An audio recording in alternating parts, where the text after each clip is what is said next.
Guten Abend.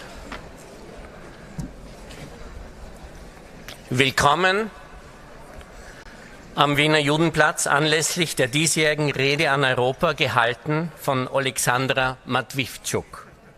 Mein Name ist Boris Marte, ich leite die erste Stiftung und im Namen der Wiener Festwochen, des Instituts für die Wissenschaften vom Menschen, des Jüdischen Museums und der erste Stiftung darf ich Sie zur Rede an Europa 2023 am Judenplatz begrüßen. Good evening. A warm welcome to this year's speech to Europe by Oleksandra Matviichuk. My name is Boris Marte and I head the Erste Foundation. On behalf of the Wiener Festwochen, the Institute for Human Sciences, the Jewish Museum and Erste Foundation, I warmly welcome you to Judenplatz on the occasion of a speech to Europe in 2023.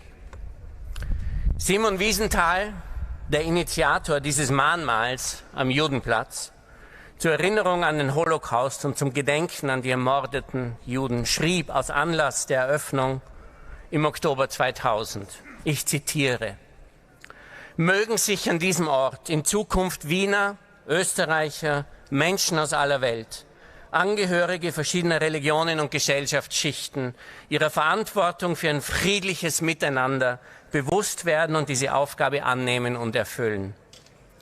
Lieber Simon Wiesenthal, das tun wir auch heute wieder. Wie schon 2019 bei der ersten Rede an Europa, als Timothy Snyder vom Wiener Judenplatz aus eine Botschaft an Europa gerichtet hatte. Simon Wiesenthal, the initiator of this Holocaust monument on the Wiener Judenplatz, wrote on the occasion of its unveiling in the year 2000, quote, "In the future, may it be here, in this place, that people from Vienna, Austria and all over the world, those belonging to different religions and from all walks of life, are awakened to their responsibility to coexist peacefully, and that they take on and fulfill this duty." Dear Simon Wiesenthal, today, as in 2019, when Timothy Snyder gave the first speech to Europe, we will do just that.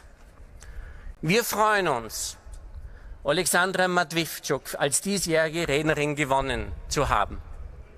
Sie ist Menschenrechtsanwältin und Leiterin der Menschenrechtsorganisation Center for Civil Liberties, welcher 2022 den Friedensnobelpreis verliehen wurde. Der Titel ihrer Rede lautet: Ohne Freiheit kein Frieden und ohne Recht keine Gerechtigkeit. Wir, die Organisatorinnen der Rede an Europa, freuen uns sehr, dass so viele von Ihnen unserer Einladung gefolgt sind. Die Rede wird in englischer Sprache gehalten. Today's speaker is Oleksandra Matviichuk. She is a human rights lawyer and defender. She is head of the human rights organization Center for Liberties, Civil Liberties, which was awarded the Nobel Peace Prize in 2022. The title of her speech is "No Peace Without Freedom and No Justice Without Law." We, the hosts of this public lecture, would like to express our happiness that so many of you have accepted our invitation. There is no better person to speak here in this existential moment of European history.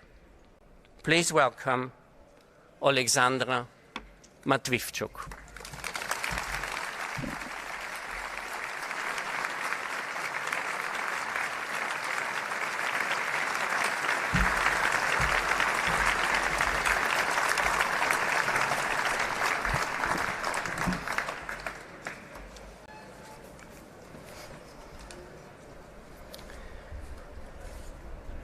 When you know history, it's impossible to idealize. The 20th century brought two devastating world wars, terrible colonial wars, millions of deaths, and the complete dehumanization of humankind, which reached its most concrete form in the Holocaust and Nazi concentration camps. The horrific lessons of the past demanded decisive action. Responsibility for what had been perpetrated was codified in the slogan, "Never again." Governments created the United Nations system and signed international agreements. The Schuman Declaration inaugurated a unified European project. The idea that every person is free and equal in dignity and rights came to characterize the new post-war humanism. But evil cannot be vanquished once and for all. Each day we make a choice. And democracy, the rule of law and human rights were realized in practice in only part of Europe. Meanwhile, the totalitarian Soviet Gulag was never condemned or punished. There has been no accountability, and thus evil keeps coming back. The Srebrenica massacre, the destruction of Grozny, a city of 500,000 people, the Russian bombardment of Aleppo, the firebombing of Mariupol, and the bodies of people killed on the streets of Bucha. Now, in 21st century, how we will defend human beings, their dignity, their rights, and their freedom? Can we rely on the law, or do only weapons matter? I pose these questions not only as a citizen of a country that is defending itself against Russian military aggression. I pose these questions as a citizen of Europe. Europe must respond to the challenges of today's world. Europe must fulfill its role in a globalized world that is seen as a standoff between authoritarianism and democracy, interests and values, might and law, quick profits and long-term perspectives. It is the determination to act that gives a society a future. The Europe that succeeded.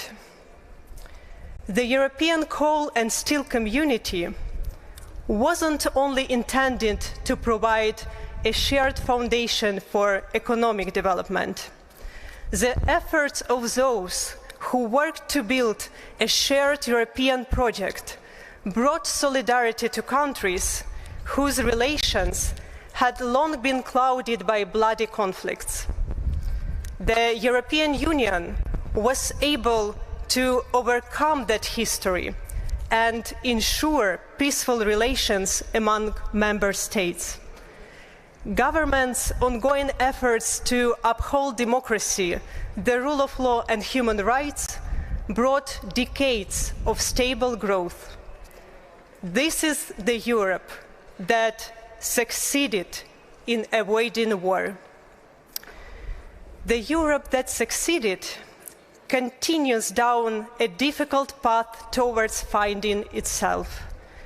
It must learn to see the toxic legacy of its own colonial past, even if it now wrapped in newfound good intentions.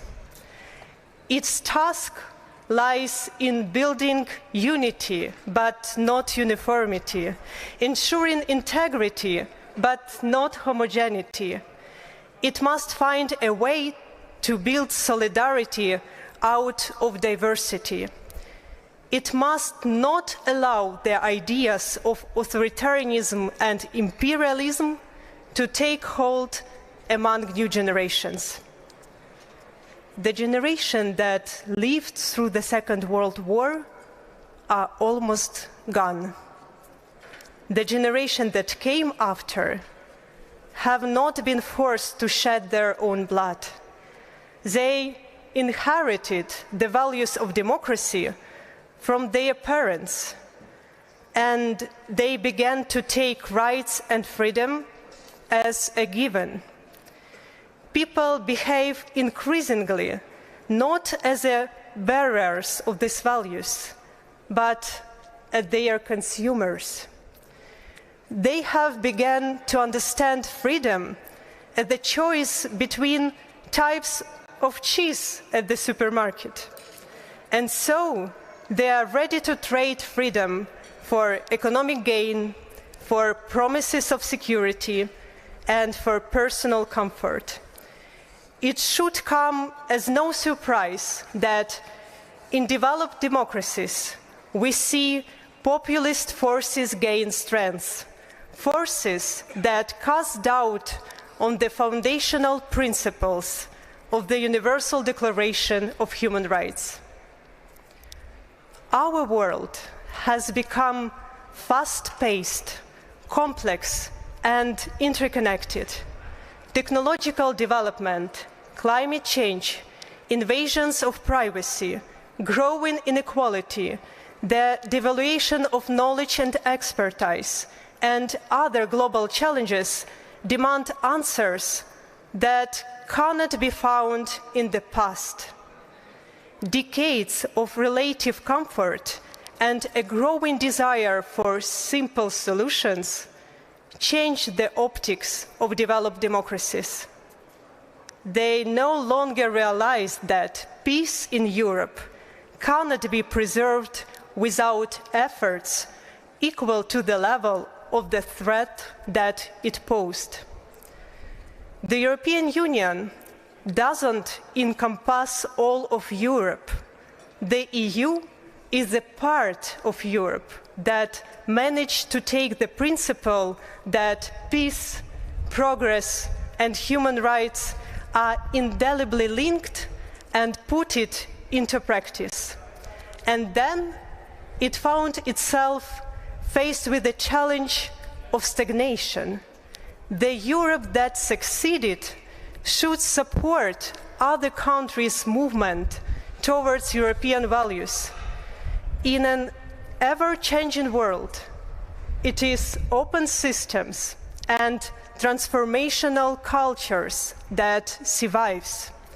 And walls and borders will not save us from global challenges. To stop moving forward is to perish. The current situation depends not only on the decisions and actions of the Europe that succeeded, but also on its surroundings.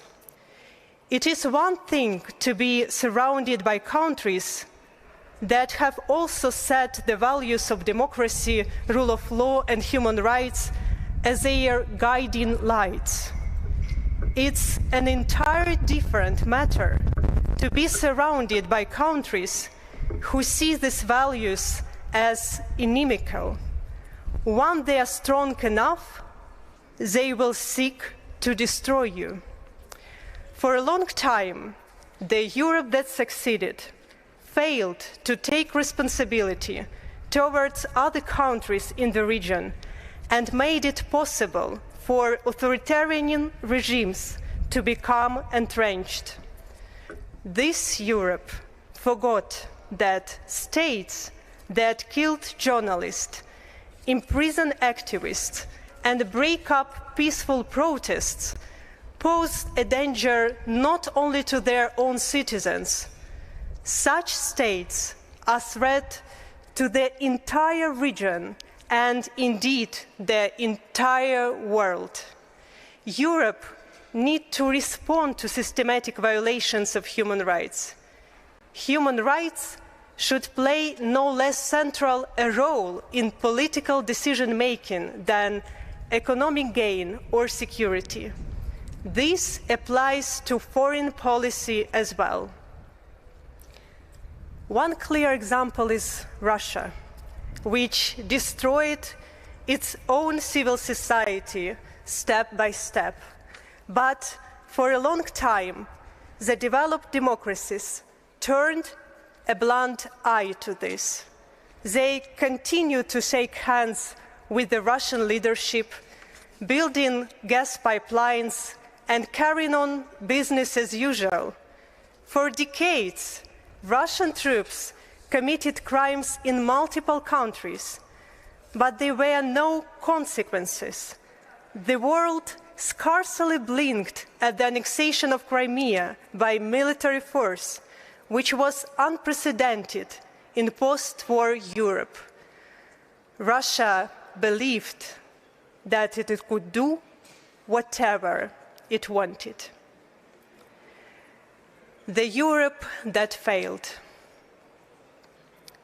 In February 2014, Russia began a war against Ukraine, occupying the Crimean Peninsula and part of the Donetsk and Lugansk regions. This was just after the Revolution of Dignity had ended in Ukraine. Millions of people had bravely stood up against a corrupt authoritarian regime. They took to the streets across the entire country, demanding that the regime continue moving towards Europe, towards genuine democratic values.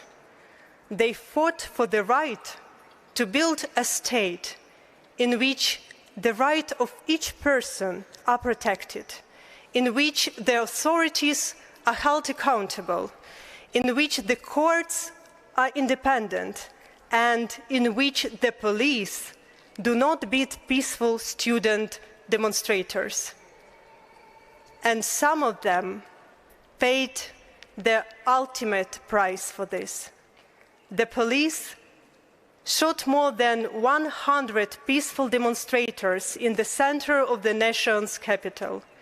People died under the flags of Ukraine and the European Union. When the authoritarian regime fell, Ukraine got its chance for democratic transformation. And to stop Ukraine's progress towards genuine democracy, Russia invaded. Russia began this war in February 2014, and then in February 2022, it expanded it into a full-scale invasion. Because it's not NATO that Putin fears, it's democracy. Dictators fear the idea of freedom.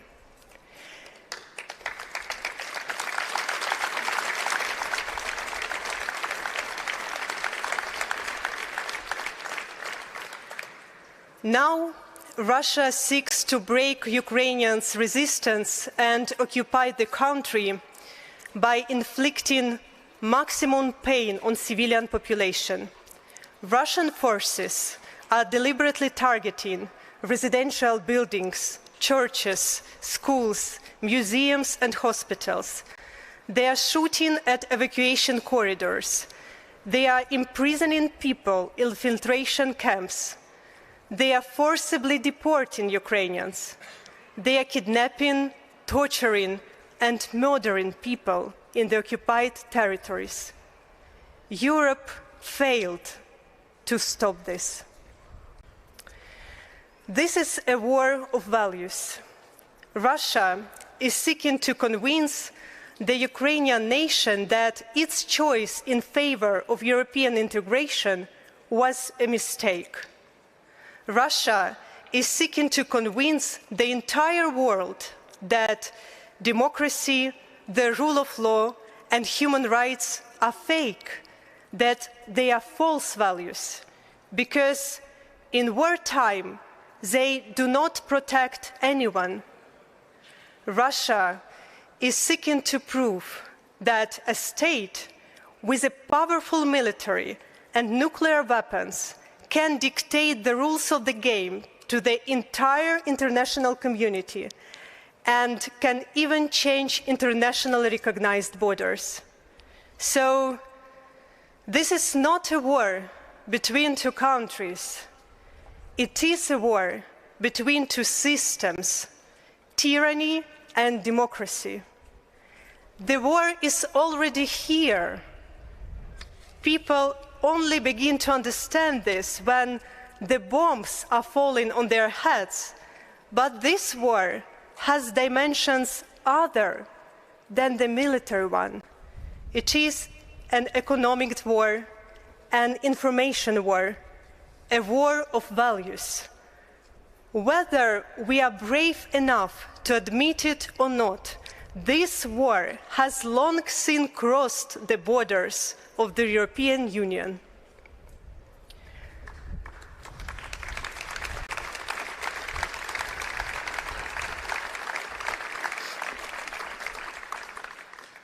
Russia has declared war on Europe. Russia is fighting against the values that are Europe's hallmark. Europe must take responsibility. Democracy, the rule of law, and human rights cannot be fought for and won once and for all. The values of modern civilization must be defended. We have to fight for them.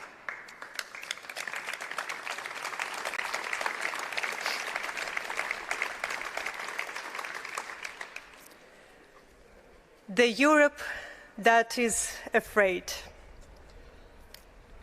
Europe doesn't know how to stop the war. Some voices repeatedly call on Ukraine to accept peace. People in Ukraine want peace more than anyone else. But peace doesn't come when the country that was attacked lays down its weapons. That's not a peace. That's occupation.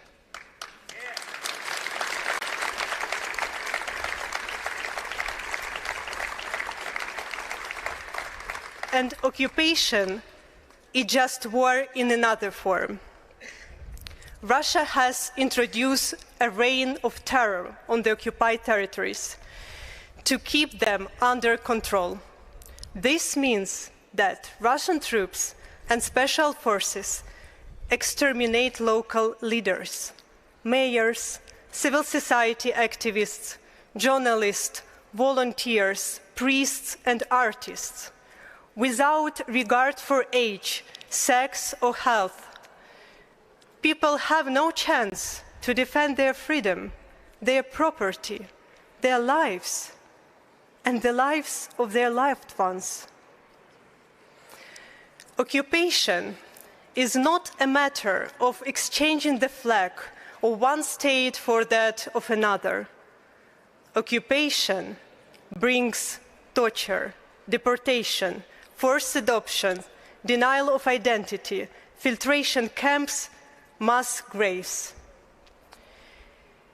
In one of these mass graves, in the liberated Kharkiv region, under marker number 319, the body of Vladimir Vakulenko was found. Volodymyr was a children's author. He wrote wonderful stories for children, and entire generations grew up on his books. During the Russian occupation, Volodymyr disappeared. His family hoped until the very end that he was alive, that he was in Russian captivity like thousands of other people. It is hard for them to accept the forensic result that identified his body. Sustainable peace means the freedom to live without fear, the freedom to make plans for future.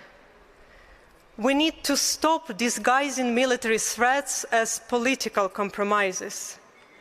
Calls for Ukraine to stop defending itself just to satisfy Russia's imperial appetites are not merely misguided, they are immoral.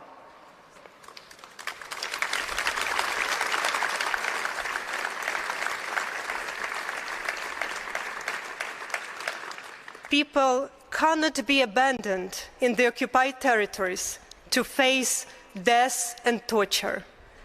People's lives cannot be a political compromise. Fighting for peace means not succumbing to pressure from the aggressor. It means defending people from its cruelty. Russia is a modern-day empire. The imprisoned people of Belarus, Chechnya, Dagestan, Tatarstan, Yakutia, and others endure forced Russification, the expropriation of natural resources, and prohibition on their own language and culture. They are forced to give up their identity. Empire has a center, but it has no borders. Empire always seeks to expand. If Russia is not stopped in Ukraine, it will go further.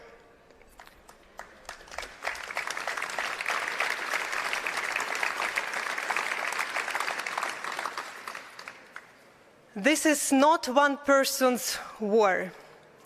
It is a war waged by a nation whose longing to regain Russian greatness has robbed it of the ability to distinguish between good and evil. So they rejoice over capturing Ukrainian territories. So they denounce each other. 12-year-old Masha Moskalyova drew an anti-war picture at school. Someone informed the authorities, and now her father is in prison, and she is in an orphanage.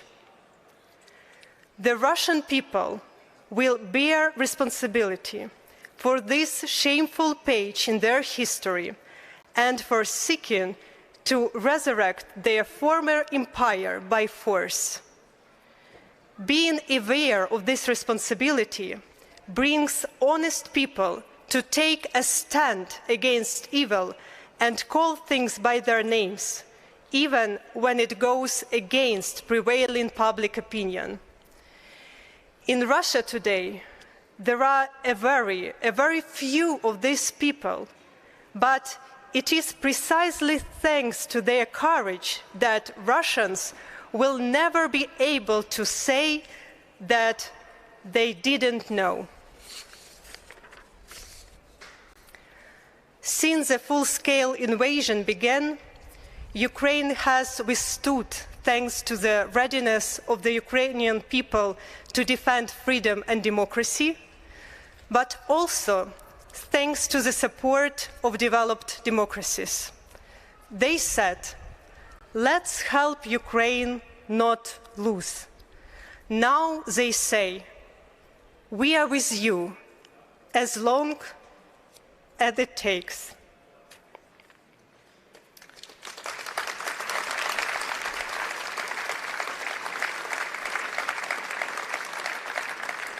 But the paradigm needs to be changed.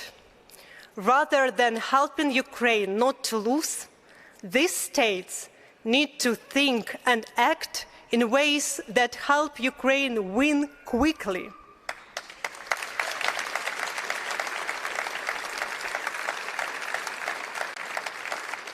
The Europe that is afraid is tempted to avoid tough decisions, responsible decisions. The Europe that is afraid behaves as if global challenges will somehow just disappear one day. But in reality, they are only getting worse. We are just wasting time.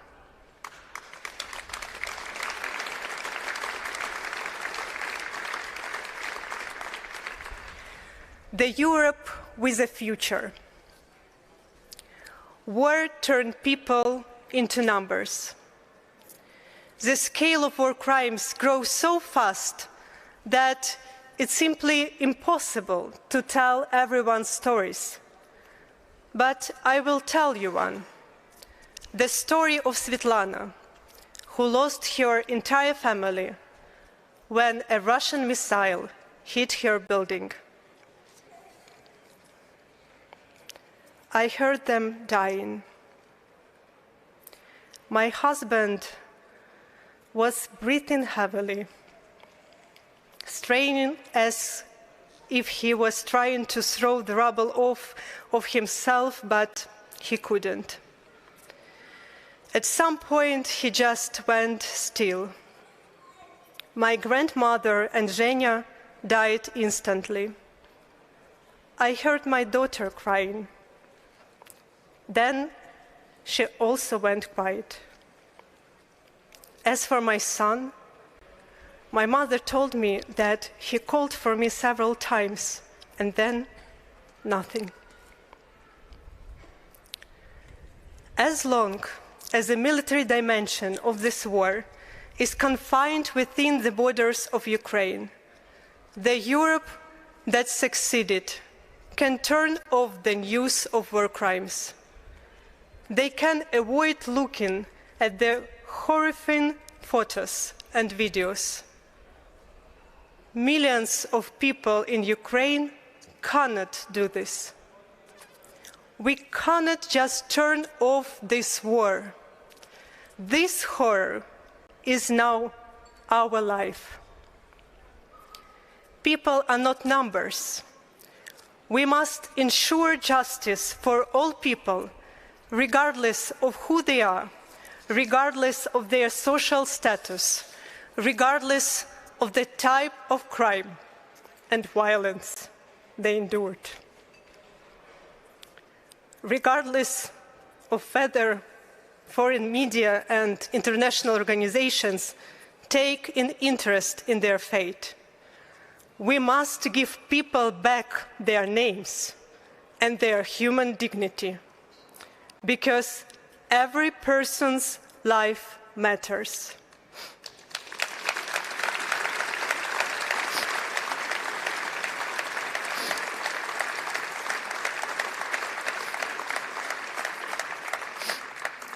We still view the world through the lens of the Nuremberg trials, where war criminals were convicted only after the Nazi regime had fallen. But justice should not depend on the durability of authoritarian regimes. After all, we live in a new century. Justice shouldn't wait. It is up to us to break this circle of impunity and change our approach to justice for war crimes. We must create an international tribunal and bring Putin, Lukashenko, and other war criminals to justice. Yes, this is a bold step, but we must demonstrate that democracy is effective, that the rule of law works, and that justice prevails, even when it is delayed. This is a job for the Europe that determines its own future. To be Europeans means to demonstrate solidarity in this fight for the values of democracy, rule of law, and human rights. Not striking a pose, but taking an active part. It is not only a question of how we will protect human beings in the 21st century. Thanks to its multiculturalism and its complex history, Europe has the potential to rethink what humanism means in an era of rapid technological progress, and to give new dimensions to the meaning of humanity. The Europe that succeeded can help build a world that succeeds. Europe can play a key role in creating an international system of cooperation that brings together developed democracies and states that are on the path to democracy. This union should be determined not by a shared past, economic development, or geographical continent, but by common values and common attitudes.